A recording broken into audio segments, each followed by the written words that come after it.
உங்களுக்கு ரொம்ப நாளாக ஒரு ஒன் சைடட் ஹெட்டேக்கோ இல்லை தலை ஃபுல்லாக வந்து சுற்றுற மாதிரியோ இருக்கும்போது நீங்கள் வந்துட்டு டாக்டர் பார்த்துட்டு அவர் உங்களுக்கு எக்ஸ்ரே எடுத்துட்டு மெடிசின்ஸ் எடுத்து கொடுத்தாலும் உங்களுக்கு அந்த தலைவலி சரியாகலையா? ஏன் சரியாகலைன்னு பார்க்கலாம் வாங்க.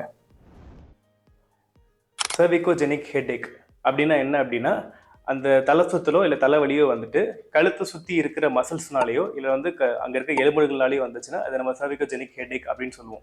இப்போ ஃபார் எக்ஸாம்பிள் வந்துட்டு நம்ம நெக்கில் வந்துட்டு ஆர்த்ரைட்டிஸ் இருக்குது, இல்லை வந்து நம்ம நெக்கில் வந்துட்டு டிஸ்க் ஸ்லிப்பாக இருக்குது அப்படின்னா வந்து இந்த ஹெட்டேக் வரும். ஆனால் மோஸ்ட் காமனாக இந்த டைப் ஆஃப் ஹெட்டேக் எப்போ வரும் அப்படின்னா, கழுத்தை சுற்றி இருக்கிற சதைகள் வந்து ரொம்ப டைட் ஆச்சு அப்படின்னா இந்த ஹெட்டேக் வரும்.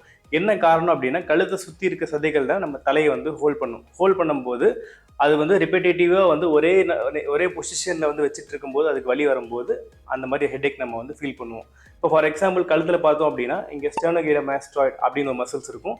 நம்ம இங்கே பின் தோள்பட்டையில் பார்த்தோம் அப்படின்னா அப்பர் ட்ரபீசியஸ் அப்படின்னு சொல்லி ஒரு மசில்ஸ் இருக்கும்.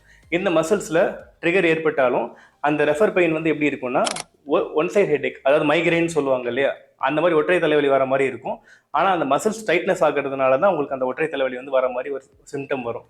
இதை நம்ம எப்படி வந்து பிசியோதெரப்பி மேனேஜ்மெண்ட் பண்ணோம் அப்படின்னா, அந்த பர்டிகுலர் மசில்ஸில் வந்து ட்ரிகர் நாட்ஸ் இருக்கலாம், இல்லைனா ரெப்பிட்டேட்டிவ் ஸ்ட்ரெயின் ஆயிருக்கலாம். இப்போ ட்ரிகர் நாட்ஸ் இருந்துச்சுன்னா அந்த மசில்ஸ்க்கு வந்து நம்ம வந்து ட்ரிகர் ரிலீஸ் பண்ணிட்டு, அண்ட் ரெப்பிட்டேட்டிவ் ஸ்ட்ரெயின் இருந்துச்சு அப்படின்னா அந்த மசில்ஸை நம்ம கூல் டவுன் பண்ணிட்டு பிரைமரி மசில்ஸ் குரூப்பாக இருக்கிற மசில்ஸை நம்ம ஸ்ட்ராங் பண்ணணும். ஏன்னா வந்து நெக் மசில்ஸில் மட்டும் வந்து லோடு போச்சு அப்படின்னா ஈஸியாக வந்து நமக்கு நெக் பெயின் வந்து வரும். இப்போ நம்ம என்ன பண்ணணும்னா அந்த செக்மெண்ட்டாக லோட்ஸை வந்து பிரிக்கும் போது அந்த ஹெட்டேக் வந்து அவ்வளோ சீக்கிரம் வந்து வராது.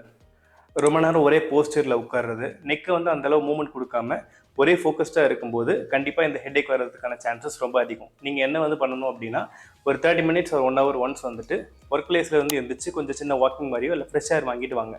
இல்லைனா வந்துட்டு ஒரு 1 ஹவர் கழிச்சு நீங்கள் என்ன பண்ணலாம்னா நெக் ரொட்டேஷன் மாதிரி லைட்டாக பண்ணலாம். தென் பேசிக்கான நெக் ஸ்ட்ரெச்சிங்ஸ் பண்ணாலே இந்த மாதிரி ஹெட்டேக் வந்து நம்ம ப்ரிவென்ட் பண்ணலாம். ஹோப் இந்த இன்ஃபர்மேஷன் ஹெல்ப்ஃபுல்லாக இருக்கும்னு நினைக்கிறேன். நெக்ஸ்ட் வீடியோவில் பார்க்கலாம். தேங்க்யூ.